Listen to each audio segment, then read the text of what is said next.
नमस्कार दोस्तों, आपका स्वागत है स्केयर जोन में। मैं हूं रोशन और यहां हर कहानी आपके रातों की नींद उड़ा देगी। तैयार हो जाइए, क्योंकि आज हम लेकर आए हैं कुछ भयानक, हैरत अंगेज और ऐसी कहानियां जो आपके रगों को ठंडा कर देंगी। चलिए शुरू करते हैं। अगर आप डर से नहीं डरते तो फिर आपको हमारी कहानियां सुननी ही पड़ेंगी। कुछ चीजें सिर्फ सुनी या पढ़ी जाए तो डरावनी लगती हैं, लेकिन जब वही चीज आपके सामने हो और आप उसके रहस्य में खुद को उलझा हुआ पाएं, तो डर असली और असहनीय हो जाता है। यह कहानी भी कुछ ऐसी ही है, एक सुनसान पुराने हवेली और उसके उस कमरे की जिसे खोलना हर किसी के लिए मना था। क्या आप तैयार हैं डर के उस सफर के लिए जहां हर कोना आपको डराएगा? स्वागत है आपका स्क्री जोन में, जहां हम लाएंगे अद्भुत हॉरर और भयानक स्टोरीज। कहते हैं कि हर पुरानी हवेली में अजीब आवाजें, गहरे अंधेरे और छुपे हुए रहस्य होते हैं। कभी किसी खिड़की से किसी अज्ञात आकृति की झलक, कभी दीवारों में अजीब धब्बे, और कभी कभी वह रहस्य इतना भयानक होता है कि उसका सामना करना नामुमकिन सा लगता है। मेरी कहानी उस कमरे की है जिसे खोलने की हिम्मत किसी ने नहीं की, लेकिन मेरी जिज्ञासा ने मुझे उस अंधेरे की ओर खींच लिया। रात की खामोशी, दरवाजे की फुसफुसाहट और हवेली के भूतिया सन्नाटे ने मेरी हिम्मत को बार बार चुनौती दी। याद रखना, उस कमरे का दरवाजा कभी मत खोलना, क्योंकि एक बार जब तुमने उसे खोल लिया तो लौटकर बाहर आना नामुमकिन हो सकता है। मेरा नाम आरव है। मैं एक सामान्य युवक हूं जो अपने काम की तलाश में एक छोटे शहर में आया था। मैं वहां एक पुरानी हवेली के पास किराए पर एक कमरा लेने गया। मकान मालिक का नाम शंकर था। शंकर एक बुजुर्ग आदमी था जो हमेशा गंभीर और शांत रहते थे। उन्होंने मुझे हवेली दिखाते हुए कहा, यहां का कमरा तुम्हारे लिए बिल्कुल ठीक रहेगा, बस एक बात याद रखना, उस कमरे का दरवाजा कभी मत खोलना। मैंने हंसते हुए कहा, अरे जी, मैं तो केवल सोने के लिए ही कमरे में जाऊंगा, डरने डराने की जरूरत नहीं। शंकर ने सिर हिलाते हुए कहा, जो मैं कहता हूं वही करो। अगर तुमने वह दरवाजा खोला तो ठीक नहीं होगा। उस समय मैं उनकी बातों को मजाक समझकर अनदेखा कर दिया। मेरे कमरे में आते ही मैंने देखा कि वह कमरा बहुत अजीब था।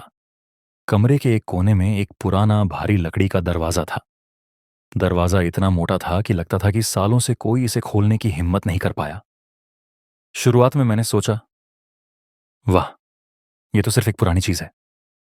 लेकिन रात के पहले ही दिन कुछ अजीब होने लगा। मुझे नींद में अजीब आवाजें सुनाई देने लगीं। कभी दरवाजे से हल्की खड़खड़ाहट, कभी कोई फुसफुसाहट। मैंने सोचा, शायद हवेली पुरानी है, इसकी आवाजें सामान्य हैं। लेकिन जैसे जैसे दिन बीतते गए, आवाजें और भी तेज और स्पष्ट होने लगीं। कभी कभी मुझे लगता कि कोई मेरे कमरे के अंदर खड़ा है, लेकिन जब मैं उठकर देखता तो वहां कोई नहीं होता। एक दिन मैं शंकर से सवाल किया, आपने कहा था उस कमरे का दरवाजा मत खोलना, क्यों, वहां क्या है? शंकर ने डर के मारे अपने हाथ कांपते हुए कहा, वह कमरा बहुत पुराना है। इस हवेली में पहले जो लोग रहते थे वे सब उस कमरे में कुछ दिन बाद गायब हो गए। कोई नहीं जानता कि वह कमरा क्या छुपाता है। बस यही जान लो, अगर तुमने उस कमरे का दरवाजा खोला तो कुछ भी हो सकता है। मैंने फिर भी उनकी चेतावनी को हल्के में लिया, लेकिन भीतर ही भीतर मुझे उस कमरे की ओर खींचाव महसूस होने लगा। एक रात मैं सो नहीं पाया। कमरे की ओर बार बार मेरा मन जा रहा था। अंततः मेरी जिज्ञासा ने मुझे जीत लिया। मैं उठकर धीरे धीरे उस कमरे के पास गया।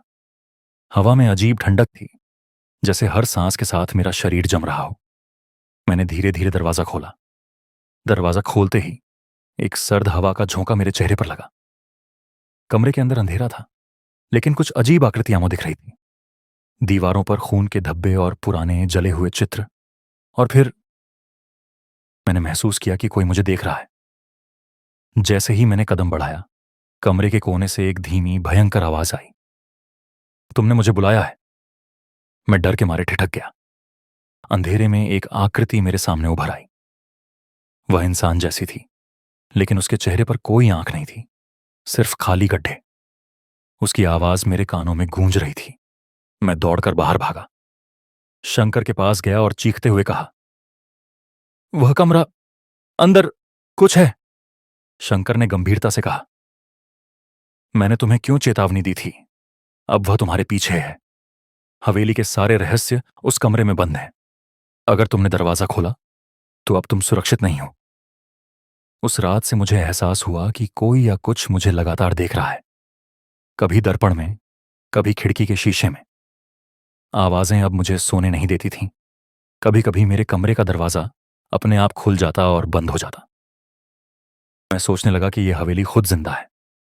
एक दिन मैंने अपने दोस्त रोहन को बुलाया। मैंने उसे सब बताया।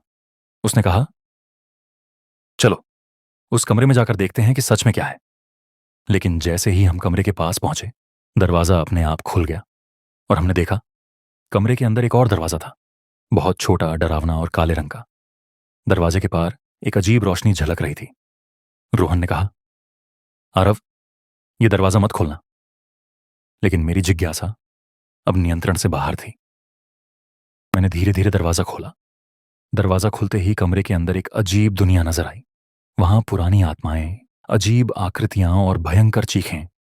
एक आवाज ने कहा, तुमने दरवाजा खोला, अब तुम हमारे साथ रहोगे। उस दिन से मैं बदल गया। मैं अब पहले जैसा नहीं रहा। मैं अक्सर अपने कमरे में अकेले बैठता हूं और उन आवाजों को सुनता हूं। मैं बाहर नहीं जाता। और कभी कभी मुझे लगता है कि वह कमरे का दरवाजा मेरे पीछे धीरे धीरे खुद खुद खुल रहा है। सावधान रहो।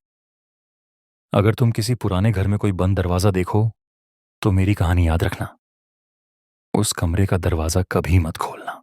तो दोस्तों, अगर आपको हमारी कहानी पसंद आई हो तो लाइक और सब्सक्राइब करना मत भूलिए। और हां, कमेंट में बताइए अगली बार किस डरावनी कहानी को सुनना चाहेंगे। याद रखिए, डर हमेशा आपके करीब होता है और हम लाएंगे उसे आपके सामने। धन्यवाद और मिलते हैं अगली कहानी में, अगर आप हिम्मत रखते हैं।